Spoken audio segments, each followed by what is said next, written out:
Appelle-moi.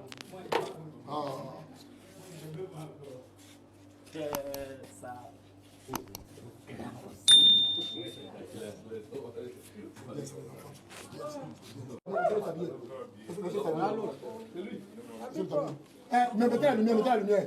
Tu ne connais pas les règles. Ouais, toi aussi. Habille-toi. Voilà ton pantalon là.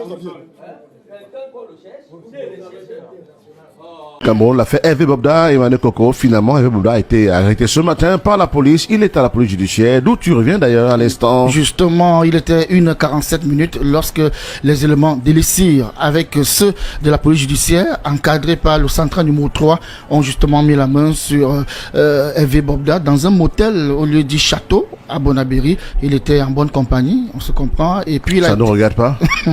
Et on l'a. Non, c'est pour préciser qu'il n'a pas été arrêté seul. Voilà. C'est ça, donc cela ne nous intéresse pas. Justement, il a été conduit à la police judiciaire où il attend calmement d'être confronté justement à la réalité judiciaire. Ça va passer certainement par l'instruction, l'audition, et puis les plaignants vont peut-être se présenter et on va faire la lumière sur tout ce qu'on lui reproche. Donc il a été arrêté, il est là-bas. Et quel est son état d'esprit?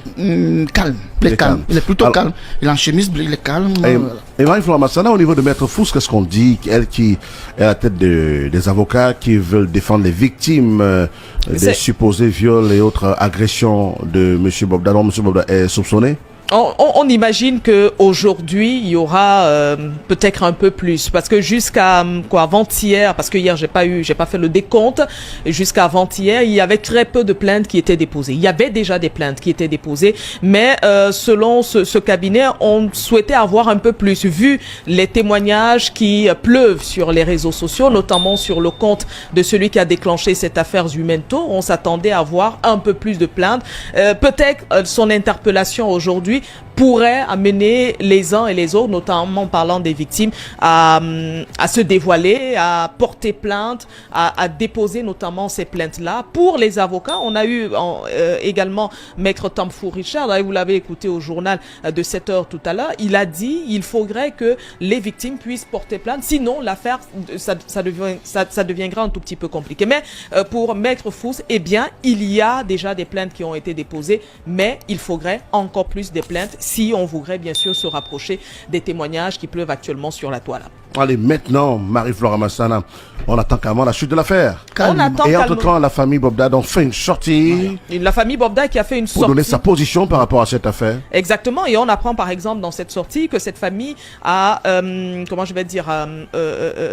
demandé à leur fils, elle a demandé à leur fils s'il se reconnaissait bien sûr dans les faits qui lui sont attribués. Il a nié les faits. Il a dit non, il ne se reconnaissait pas dans cette affaire-là. Et par la suite, bien sûr, la même famille qui précise, bien sûr, si vous permettez que je lise intégralement ce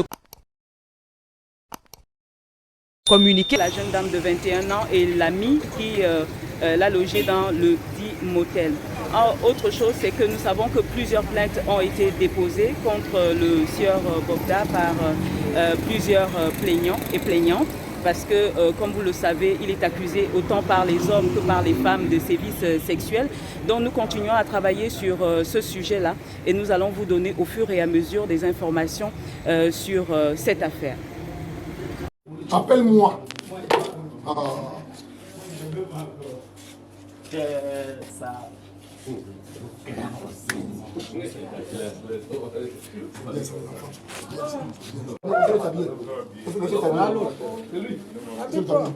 Mais mettez la lumière, mettez la lumière. Tu ne connais pas les règles. Ouais, toi aussi. Habille-toi. Voilà ton pantalon là. Quelqu'un qu'on le cherche,